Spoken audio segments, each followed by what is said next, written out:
Welcome to the Anime Podcast channel. My name is Benji, and today we may very well have one of the most terrifying and controversial break weeks of One Piece of all time after this chapter. And the reason I say that is because we may be looking at the very end of this climactic battle between Kaido and Luffy. But before we head into the chapter at all, go ahead and like, comment, and subscribe to the channel. Me and my friends Taj, Nick, and Phil make weekly podcast episodes on all your favorite anime and manga series. And if you haven't already, go ahead and join the Discord. We literally talk One Piece and other manga and anime there all the time. Just go ahead and do it, my guy. But no more wasting your time, let's go ahead and divulge into chapter 1049 of One Piece, The World You Wish For. So firstly, we start with a new cover page story basically detailing the Whole Cake Island incident aftermath, and it seems like Yanji and Niji have been freed from their publishing prison. See what I did there? Now, how this happened, I'm not exactly sure, but I'm pretty sure from last cover page story that it was Reiju and Ichiji who are responsible for them freeing their brothers. Now, the question that arises from this point on is how will they escape? And I'm gonna be honest, I have no idea, but I will say that pudding may play a role in helping them escape Whole Cake Island, and it won't be as treacherous as it was when Big Mom was actually on the island herself. But moving on, we begin with what happened last chapter of this godly clash between Kaido and Luffy. Kaido in his godly fiery form, and Luffy getting ready to fist him. Fist him real good. Okay, let me chill. But in all seriousness, Kaido and Luffy are in a standstill of Conqueror's Haki. Now, while this is happening, Kaido reiterates this, saying, "Well played. I have to hand it to you for coming this far, but you'll never be able to change the world." And then we immediately go into Kaido's past. Now, quick disclaimer, before I really divulge into his past, I want you guys to realize that I'm pretty sure this isn't the only flashback that we're going to get from Kaido. There's obviously some hints and some context clues that Oda is leaving out in order for us to kind of develop a whole roundabout story a little bit later on in the story. So don't get too uptight about, this flashback being mid or underwhelming, when in reality, I feel like Oda has done this on purpose. And also, I do want to also say that I'm not going to really divulge too much into his flashback, basically like detail every single thing that happens, but I'm just going to give the little bit of highlights that will basically give you a good gist of Kaido's flashback. Also, I feel like this flashback kind of fleshes out something that Kaido and Luffy have in common, especially with Luffy's newly discovered dream kind of mentioned in this chapter. But we'll get to that a little bit later. But here are the highlights of Kaido's backstory. So since the age of 10 years old, Kaido has been renowned for his abilities on the battlefield and has been recognized by his kingdom, his hometown, Vodka Kingdom. And Vodka Kingdom is kind of a funny thing to know, especially since Kaido seems to be a drunkard nowadays. And the Vodka Kingdom, in a way, exploited Kaido and his strength in order to make necessary payments, or at least make their nation respected enough to the Celestial Dragons.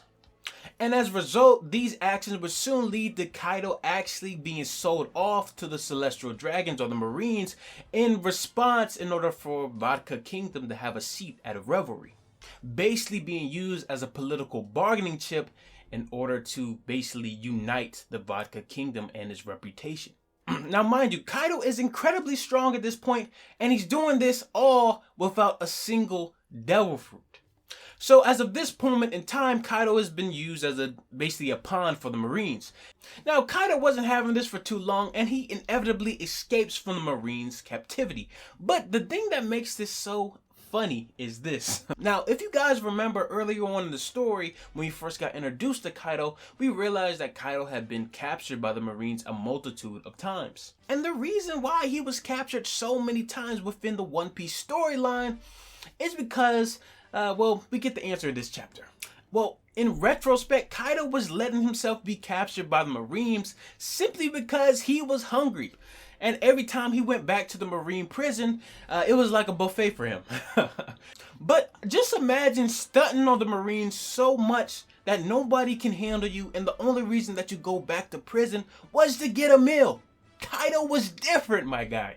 But we did later see that Kaido was actually on the pirate island of Full of Lead. And I don't necessarily know if that means full of lead, meaning full of bullets, but I digress. Anyways, and now he is 15 years old.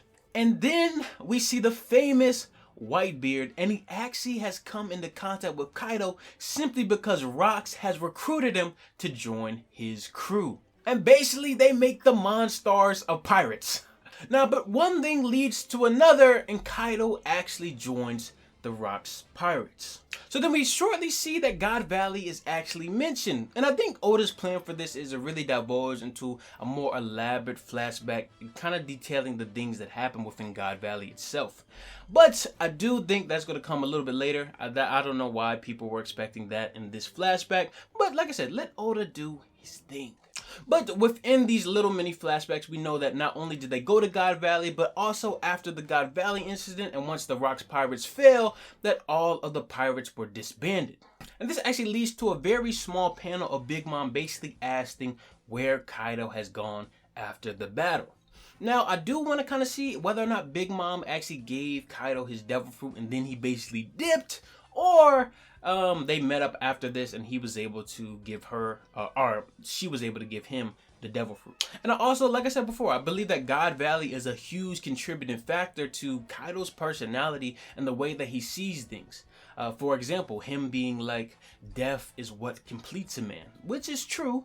And also him, being very adamant about going ahead and committing, the fall. But, I digress. So then we move on to a very brief but important conversation between Grandma Korazumi and Kaido and King. And basically she has a proposition for Kaido, and I'm pretty sure you all know what it is. Basically, Kaido wants to become a weapon state and basically take over Wano. But she says something very important that I believe needs to kind of be emphasized on Kaido's personality. And she says this: if you study history, humans have always resorted to brutality to solve the world's problems. But then again, humans are just like any other animal. Survival of the fittest is our true nature. And Kaido simply replies, couldn't agree more. But this kind of shows that Kaido has shaped his opinion of the world and basically the world government based on the experiences that he's had as his upbringing. And basically he hasn't had a real good track record with humans so far. But later, we see a very brief conversation with King and Kaido. And I'm not gonna lie, no shame in this. King and Kaido are some handsome guys. I mean, come on. I mean, I'm not lying. But both have upbringings that really reflect each other in a lot of ways. Both basically being experimental, basically subjects towards humans and their later endeavors. But Kaido says this to King, and this explains a lot about Kaido's personality. He says this: Yamato mentioned Joy Boy. Not sure how that brat learned his name. Apparently Odin wanted to open Wano to welcome Joy Boy. If Joy Boy is the same man that you're waiting for, King, then who is he? King simply replies, who is it? So we'll get back to that flashback a little bit later, but then we cut back currently to what is happening between Kaido and Luffy. And we see a very familiar face in the distance, one of the CP0 guys, and he's basically getting the fuck out of there. But after this, we see an array of several scenes detailing all of the commotion that is going on within Onigashima. And also we see a couple of things that are happening within the Flower Capital.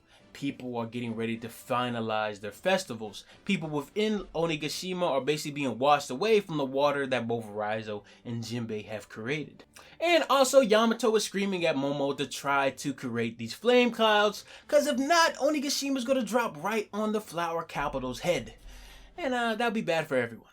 But like I said before, we briefly see that the water that both Raizo and Jinbei have basically manipulated within Onigashima is basically washing away all of the fires, and it's kind of washing away people as well. But at least they'll be safe. And in this commotion, we also see multiple straw hats, including my boy Sanji, who seems to have a new girl on his arm. Shout out to the GOAT. And then we later see Denjiro after he has beheaded Orochi, which is a well-deserved pact that all of us have been waiting for. And basically at this moment he consoles Hiyori for all of the pain and suffering that she has gone through with the years of Orochi being in power. And not only that, I need to give Denjiro his flowers as well. He's been putting up with Orochi's bitch ass for years, while everyone else was able to go into the future. You know, he had to suffer all of that. So a big shout out to Denjiro himself. But then we later see a big panic look on Yamato's and Momo's faces because it looks like Kaido has basically, relinquished all of his flame clouds from Onigashima and is falling straight down on the capital. And then we cut to Kaido and Luffy again. And Kaido basically asks Luffy this: what kind of world do you wish to make? But before I continue with that, Momo actually is able to produce flame clouds. And he's actually able to move the trajectory of Onigashima so that it doesn't fall directly on the flower capital. It takes a lot of work, but he finally has done it. Now, my only question in this kind of circumstance is, does no one on the flower capital realize what the fuck is happening in the sky right now? I mean, come on. I mean, you see a big ass dragon, you see a big ass island, and you see a big ass fist. You don't see any of that on the flower capital? You're not scared? But, I digress. But back to Luffy, who actually answers Kaido.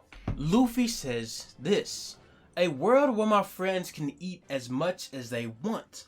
And as this is happening, Luffy and Kaido are in a very powerful struggle between one another, but it seems like Luffy finally overpowers Kaido.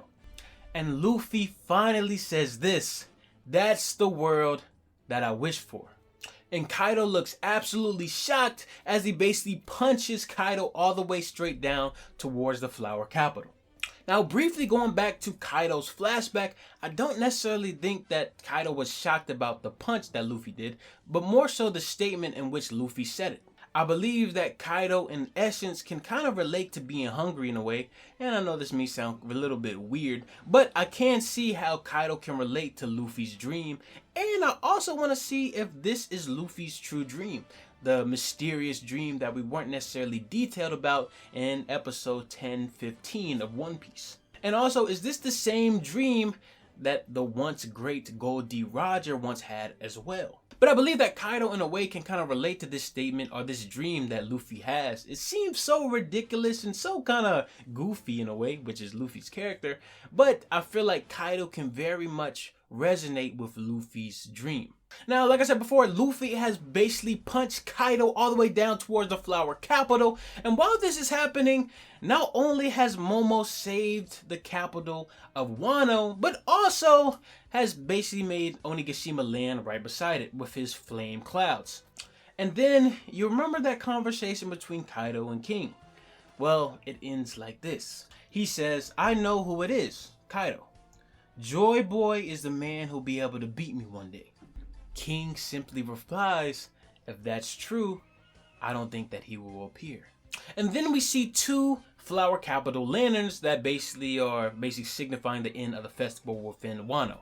And one of them says this: please vanquish the scary dragon. And the other one says restored the Kazuki clan.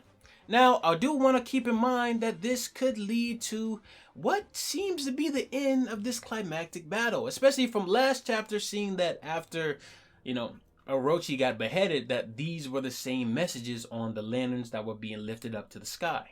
But we end the chapter with both Luffy and Momo seeming extremely exhausted from their battles. And this is the end of the chapter. And there is a break next week and maybe, I think, the week after. I'm not 100% sure. We'll have to see. But I'm going to be honest, this break week is going to be brutal. And I mean this for all of the One Piece fandom. And the reason that I say this is the biggest question within the air: is this the defeat of Kaido? And it's truly a 50-50 toss-up in my opinion. I believe that the flashbacks and the lanterns make it seem like this is it for Kaido and his reign. But then you also have to look at Oda's statement way back when he actually states that the fan base won't be satisfied with Luffy's strong punch defeating Kaido. Kaido was very strong. But who knows what's going to happen? But let me know in the comments down below. But I also want to go ahead and say this: Kaido's backstory, I don't necessarily see why people are upset about his backstory. This is simply a trailer to the full feature movie that we're going to get a little bit later on in the story. And also, I think that Oda's just simply dipping our toes in the water, just to see how the water is, seeing if the water's fine, you know what I'm saying? But I digress. But there is one point of emphasis that I would like to point out that kind of does seem like this is the end for Kaido. Now, if you guys noticed that when Yamato and Ace actually met for the first time, that there was a big dragon statue that basically was leading to Onigashima. Now, this dragon statue is very important because it basically signifies that this was a message to Kaido himself, that Ace was going to come back and defeat him. Now, if you do remember how the statue looked, Ace put a dent in his right cheek, I believe, or his left cheek. I'm not 100% sure. But the way that Luffy defeats Kaido, seemingly, in this chapter, and also the fact that the statue also was missing a horn, it very much relates or is very similar to how Kaido is defeated in this chapter in his dragon form. But I do really want to kind of see what you guys' opinion on this, basically the statue being symbolic of Kaido's actual defeat, seemingly, in the story. And also, it also seems like Luffy was able to carry on Ace's will in just another way that he's always been doing throughout his storyline. So I do want to kind of see how you guys feel about that. That's pretty cool to me. Very interesting placement, Oda. But with that being said, that is the end of the chapter review. Let me know down below in the comments whether or not you think that Kaido is defeated, and if it's kind of anticlimactic or it fits with the story. But if not, I love you guys. Thank you so much for going ahead and tuning into this chapter review. Go ahead and like, comment, and subscribe to the channel. My name is Benji, and I'll talk to you guys in the next one. Peace.